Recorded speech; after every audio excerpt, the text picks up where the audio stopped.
health issues can affect everyone's mood, thinking, and behavior.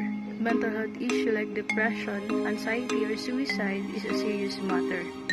These mental health issues possibly obtain from major life change or different experiences like traumatic or stressful events, death of a loved one, physical or sexual abuse, financial problems, and also you can get these mental issues on your surroundings or from those around you. To cope this serious matter, first thing to do is to study this or to have an awareness about this matter. Through knowing these mental health issues, we will know some specific things to do to cope this. And those some are the following. First, get regular exercise. Next, eat healthy and regular meals. Next, get enough sleep and make it priority. Next, focus on positivity and avoid overthinking.